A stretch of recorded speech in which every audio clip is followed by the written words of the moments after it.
چل رہا ہے۔ دین مکمل ادب کا نام ہے۔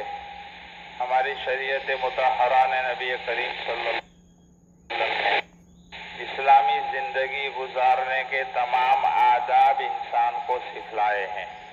کھانا کس طرح کھائیں، پینا ہو تو کس طرح پئیں، لیٹنا ہو تو کس طرح لوٹیں، قضائے حاجت جانا ہو تو کیسے کریں، یہ سب بتلایا ہے نبی کریم صلی اللہ علیہ وسلم نے۔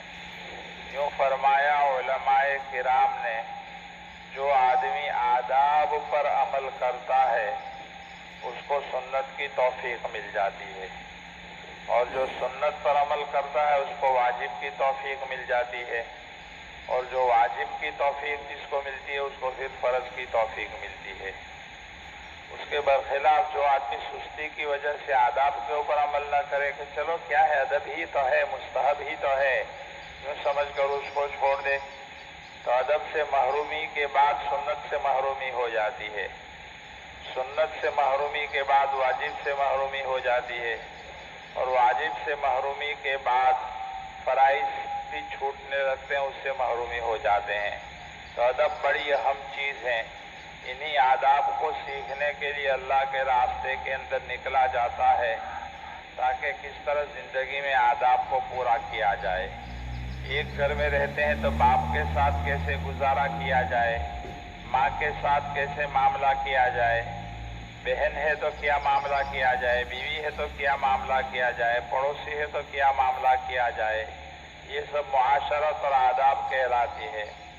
اس میں کبھی بھی اونچ نیچ نہیں ہونا چاہیے، ہر ایک کو اس کا حق پورے طور پر ملتے رہنا چاہیے، بیوی کو بھی اس کا حق ملے، ماں باپ کو بھی اس کا حق ملے، بہن کو بھی اس کا حق ملے، بیوی کی وجہ سے ماں باپ اور بہن کے اوپر ظلم و ستم نہ ہو، اور ماں باپ اور بہن کی سننے کی وجہ سے کہیں بیوی کو نہ دبا لیا جائے، یہ غلط بات ہے۔ سب کے حقوق اپنی اپنی جگہ پر نبی کریم صلی اللہ علیہ وسلم نے بتلائے ہیں، وہ خوب اچھی طرح پورا کر لیا جائے۔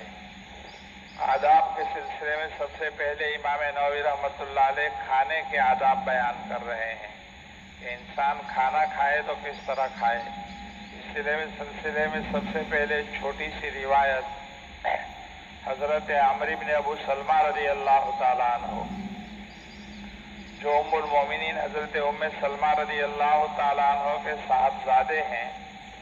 حضرت ام سلمہ نے پہلے شادی کی ہوگی، پہلے شوہر حضرت ابو سلمہ سے پیدا ہوئے تھے، اور حضرت ابو سلمہ کے انتقال کے بعد حضرت ام سلمہ کا نکاح نبی کریم صلی اللہ علیہ وسلم کے ساتھ ہوا، تو یہ اپنے چھوٹے بچوں کو لے کر آپ صلی اللہ علیہ وسلم کی آئی تھی۔ آپ کے بچے نہیں تھے، یہ حضرت ام سلمہ کے بچے تھے، پھر بھی نبی کریم صلی اللہ علیہ وسلم کے گھر میں پرورش پا رہے ہیں۔ اس لیے حضرت عمر بن ابو سلمہ نبی کریم صلی اللہ علیہ وسلم کی تربیت اور نگرانی میں تھے۔ ایک مرتبہ وہ کھانے کے لیے بیٹھے تھے، خود فرماتے ہیں کہ میرا ہاتھ ادھر ادھر گھومنے لگا، جیسے بچوں کی عادت ہوتی ہے کہ ادھر ہاتھ مارا ادھر ہاتھ مارا، تو آپ صلی اللہ علیہ وسلم نے مجھے 3 چیزیں بتلائی۔ کھاتے وقت یہ چھوٹے سے بچے تو تھے، ادھر ادھر پلیٹ کے اندر ہاتھ گھمانے لگے، تو نبی کریم صلی اللہ علیہ وسلم نے فرماتے ہیں مجھے 3 باتیں بتلائی۔ نمبر 1، کھانے سے پہلے بسم اللہ پڑھو۔ کھانے سے پہلے جب بسم اللہ پڑھا جاتا ہے تو اس میں نقصان دینے والی چیز ہے وہ نکل جاتی ہے۔ اپنے دائیں ہاتھ سے کھاؤ، دائیں ہاتھ سے کھانا ہے مستقل سنت ہے، اور اپنے سامنے سے کھاؤ، ادھر ادھر سے مت کھاؤ، جو چیز اپنے سامنے رکھ کے اس کے اندر سے کھاؤ۔ اس میں بھی علماء نے یہ ادب بیان کیا ہے کہ اگر کھانا ایک طرح کا ہے تو اس کو پھر اپنے سامنے سے کھایا جائے گا، مثلا کڑھی کھچڑی ہے، بریانی ہے، تو اس کو اپنے سامنے سے کھاؤ، اور مختلف قسم کے کھانے مختلف پلیٹوں میں ہے تو گنجائش ہے کہ ادھر ادھر سے بھی لیا جائے، لیکن ایک طرح کا کھانا ہو تو پھر چاروں طرف ہاتھ نہیں مارنا چاہیے، ادب کے خلاف ہے، بے ادبی ہے۔ تو باب کا عنوان بھی یہی قائم کیا ہے کہ کھانے کے معاملے میں یہ بتا رہے ہیں، پہلا ادب کے کھانے کے شروع میں بسم اللہ پڑھے، اللہ کا نام لے۔ آدمی کو یہ سوچنا چاہیے کہ روزی اور اس کے علاوہ جو کچھ بھی میں استعمال کر رہا ہوں، کھا پی رہا ہوں، پہن رہا ہوں، یہ سب چیزیں کس کی دی ہوئی ہیں؟ بظاہر یہ لگتی ہیں کہ ہمارے گھر میں کھانا تیار ہو کر آ گیا کومیدور کے اوپر، لیکن ذرا اندر سے سوچے یہ کھانا کہاں سے آیا؟ سپر مارکیٹ سے۔ سپر مارکیٹ میں کہاں سے آیا؟ بڑے بیوپاری سے۔ بڑے بیوپاری میں کہاں سے آیا؟ اس نے کسان سے لیا۔ کسان کے بعد کہاں سے آیا؟ زمین سے نکلا۔ تو زمین کو آپ 1000 کھود کر دیکھ لو، اس میں کوئی دانہ نہیں ہے۔ وہاں دانہ پیدا کرنے والا کون ہے؟ یہ اللہ کو یاد کرو۔ پانی کہاں سے آیا؟ سپر میں سے آپ لائے یا نل میں سے آ رہا ہے؟ لیکن نل میں کہاں سے آ رہا ہے؟ ٹنکی میں سے آ رہا ہے۔ ٹنکی میں کہاں سے آیا؟ تو یہ تو مخزن میں زمین کے اندر سے نکلا۔ زمین کیسے بھی کھودو آپ کو پانی نظر نہیں آئے گا۔ کہاں سے اگر آتا ہے صاف شفاف پانی تو اللہ پاک نکالتے ہیں۔ جتنی بھی چیزیں ان سب میں پہلے یہ دیکھنا ہے کہ یہ ساری نعمتیں کہاں سے آئی؟ اللہ تعالیٰ ہی نے عطا فرمائی ہے اور اسی کی دی ہوئی ہے۔ تو جس نے مجھے دی ہے اسی کے نام سے میں اس کو استعمال کرنا شروع کر دوں۔ کھانا جس نے دیا ہے تو کھانا شروع کرنے سے پہلے مجھے اسی کا نام لینا چاہیے۔ بسم اللہ الرحمن الرحیم، اللہ کے نام سے شروع کرو، اس سے بہت زیادہ فائدہ ہوتا ہے۔ پہلے میں نے کبھی عرض کیا تھا کہ ایک ڈاکٹر کے سامنے کوئی بندہ آیا اور اس نے کہا کہ ڈاکٹر صاحب اگر بیمار نہ پڑنا چاہے تو اس کا کوئی علاج ہے؟ تو کہا ہاں بہت آسان علاج ہے، بیمار مت پڑو۔ تو کہا بیمار نہیں پڑنا یہ تو اپنے اختیار میں نہیں ہے۔ تو کہا ہے اپنے اختیار میں۔ وہ اس طرح کے جو بھی چیز کھاؤ پیو ہر لقمے کے ساتھ بسم اللہ پڑھو۔ جب آپ بسم اللہ پڑھو گے تو اس میں جو نقصان دینے والی چیز ہے اس کو اللہ تعالیٰ خود بخود باہر کر دے گا، آپ کے پیٹ میں نہیں جائے گی، پھر وہ نقصان نہیں دے سکتی۔ تو کھانا جس نے دیا ہے کھانا شروع کرنے سے پہلے مجھے اسی کا نام لینا چاہیے، سوچو۔ تبھی تو اللہ تعالیٰ کی ذات کے ساتھ تعلق پیدا ہوگا اور اس کا استحضار ہوگا، پھر اس کے احکامات پر عمل کی توفیق ہوگی، پھر اس کے ذات کے ساتھ رشتہ قوی ہوگا۔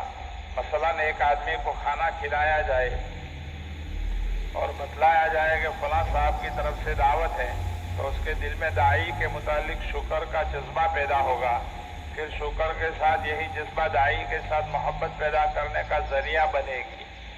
پھر اگر بار بار یہی سلسلہ ہوتا رہے تو یہی چیز آگے جا کر اس کی اطاعت اور فرما برداری کی طرف آمادہ کرے گا۔ اس لیے اللہ کی نعمتوں کو استعمال کرتے وقت آدمی اگر یہ سوچے کہ جو کھانا کھانے جا رہا ہوں یہ اللہ تعالیٰ کا دیا ہوا ہے تو اس سے اللہ تعالیٰ کے ساتھ رشتہ مضبوط ہو جائے گا۔ کوئی آدمی ایک وقت ہم کو اس کا کھانا کھلائے تو ہم زندگی بھر اس کا شکر ادا کرتے رہیں کہ بہت بڑھیا کھانا کھلایا، اور اللہ تعالیٰ پوری زندگی ہمیں کھلا رہے ہیں، اس کو یاد نہیں کیے رہے۔ کیا ہم نے کبھی سوچا کہ اللہ تعالیٰ نے کھانے کے لیے کیسا عجیب اور غریب نظام چلایا ہے؟ ہم روٹی توڑ کر کھاتے ہیں، لیکن کیا یہ کبھی سوچا کہ روٹی کس طرح بنی؟ حضرت شیخ نور اللہ مرقدہ نے مولانا زکریا صاحب رحمۃ اللہ علیہ نے فضائل صدقات میں لکھا ہے کہ ایک بزرگ ایک آدمی مہمان ہوئے، روٹیاں کھائی گئی، رکھی گئی، تو جیسے بعضوں کی عادت ہوتی ہے الٹ پلٹ کر دیکھنے کہ کون سی کچی ہے کون سی جلی ہے، تاکہ ان میں سے جو اچھی ہو اس کو نکال کر کھائیں۔ انہوں نے الٹ پلٹ کرنا شروع کیا تو ان بزرگ نے کہا کیا دیکھتے ہو؟ ایک روٹی جو تیار ہو کر ہمارے سامنے آتی ہے اس پر 360 محنتیں لگتی ہے، روٹی تیار ہونے سے پہلے اتنی محنتیں لگتی ہے۔ ظاہر ہے کہ آدمی ذرا سوچے تو صحیح، یہ دانہ زمین کے اندر بویا جاتا ہے تو زمین میں بونے سے پہلے زمین کو ہل کے ذریعے نرم کیا جاتا ہے، پھر اس کے اندر کھاد ڈالی جاتی ہے، پانی ڈالا جاتا ہے، پھر جو پانی بارش کے ذریعے آتا ہے اس کے متعلق سوچے کہ بارش کیسے تیار ہوتی ہے۔ سورج کی گرمی سمندروں کے اوپر پڑی، وہاں سے بھاپ اٹھی، بادل بنے، اور معلوم نہیں کیسے کیسے فرشتے ان بادلوں کو کہاں کہاں سے چلا کر کہاں کہاں لے گئے اور کہاں انہوں نے پانی برسایا۔ پھر یہ پانی زمین کے اندر گیا، پھر زمین میں بیج ڈالا، اس کی پوری نگرانی ہوئی، پھر زمین سے کونپل نکلی۔ اللہ تعالیٰ کی قدرت دیکھو کہ اس کی کونپل کتنی نازک ہوتی ہے کہ ایک چھوٹا سا بچہ بھی انگلی مار کر اس کو مسل کر رکھ دیتا ہے، لیکن اللہ تعالیٰ نے سخت زمین کو پھاڑ کر اس کو باہر نکالا، پھر وہ بڑا، اس کے اندر سے دانہ نکلا، اور اس دانے کے اوپر سورج کی گرمی لگی اور اس نے اس کو پکایا۔ نہ معلوم کیا کیا محنتیں ہوئی، نگرانی اور چوکیداری کرنے والوں نے چوکیداری اور نگرانی کی، پھر اس کی کٹائی ہوئی، کھلیان لے جایا گیا، وہاں جانوروں کے ذریعے سے دانے اور بھوسے کو الگ کیا، پھر وہ بازار میں پہنچا، پہلے بڑے بیپاری کے پاس گیا، پھر چھوٹے بیپاری کے پاس گیا، اور پتہ نہیں کہاں کہاں ہوتا ہوا یہاں آیا، پھر چکی میں پیسا گیا، اس کے بعد آٹا تیار ہوا اور اس کو پکایا گیا۔ آدمی سوچے تو صحیح کہ ایک روٹی کے تیار ہونے میں کتنی محنتیں ہوتی ہے۔ اسی کو شیخ سعدی رحمۃ اللہ علیہ فرماتے ہیں، ابر و باد و ماہ و خورشید و فلک در کارند، تاتو نانے براری و بغفلت نہ خوری، ہما از بہرے تو شرگستہ و فرما بردار، شرط انصاف نہ باشد کہ تو فرما نہ بری۔ یہ بادل، ہوا، چاند، سورج، یہ سب تو اللہ تعالیٰ نے تمہاری خدمت کے لیے ایک نوکر کی طرح پیدا کر رکھے ہیں۔ نوکر تو وہ ہوتا ہے جسے ہم تنخواہ بھی دینی پڑتی ہے، لیکن اگر کوئی حاکم کسی کو زبردستی پکڑ کر اپنے ساتھ لے جائے اور کہے کہ یہ کام کر دو اور اس کے اوپر کوئی مزدوری بھی نہ دی جائے، اسے بیکاری کہتے ہیں۔ تو اس کائنات کی جتنی بھی چیزیں اللہ تعالیٰ نے ہمارے لیے بیکار رکھی ہیں، یعنی ہماری خدمت کے لیے مقرر رکھی ہیں، اس پر ہمیں کوئی تنخواہ اور بدلہ نہیں دینا پڑتا۔ یہ سورج کی روشنی اور گرمی استعمال کر رہے ہیں، بل دینا پڑے تو ہمارا کیا حال ہو جائے۔ دیکھو لائٹ ہم 1 مہینہ استعمال کرتے ہیں، اس کا بل دینا پڑتا ہے۔ 2-4 مہینے اگر نہ دو تو لائٹ کمپنی والے اس کو کاٹ دیتے ہیں۔ اور اللہ کی بجلی جو سورج ہے اس کو پوری زندگی استعمال کر رہے ہیں، کبھی اللہ تعالیٰ اس کے بل کا مطالبہ یہاں پر نہیں کرتے اور نہ اس کو ہمارے لیے کاٹتے ہیں۔ اللہ کے ماننے والے نہ ماننے والے سب کو بجلی ملتی رہتی ہے۔ بجلی کا بل ادا کرنے سے ہم عاجز ہو جاتے ہیں تو سورج کی روشنی کا بل کہاں ادا کر پاتے۔ اسی طرح ہوا استعمال کر رہے ہیں، اگر اس کا میٹر لگا دیا جاتا تو ہمارا کیا حال ہوتا۔ تو یہ ساری نعمتیں اللہ کی طرف سے مفت میں مل رہی ہے، اس لیے آدمی کھانا کھانے کے لیے جب بیٹھے تو اس کو سوچنا چاہیے کہ میں اللہ کی نعمتوں کو استعمال کرنے جا رہا ہوں۔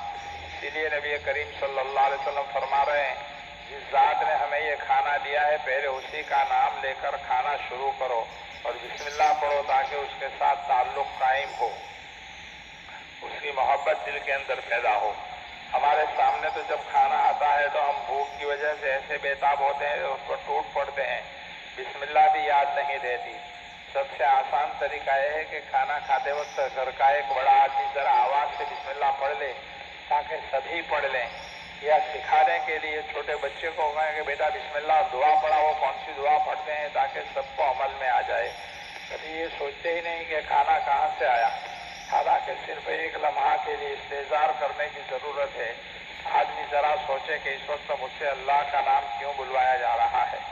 یہی چیزیں ہیں جو اللہ کے راستے میں نکل کر سیکھی جاتی ہے اور سیکھنے کے بعد اس کو عمل میں لایا جاتا ہے۔ جو چیز عمل میں آ جاتی ہے پھر پوری زندگی کے لیے اس پر چلنا آسان ہو جاتا ہے۔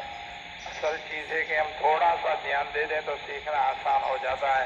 اللہ پاک ہمیں عمل کی توفیق عطا فرمائے اور اللہ کے راستے میں نکل کر ان چیزوں کو سیکھنے کی توفیق عطا فرمائے۔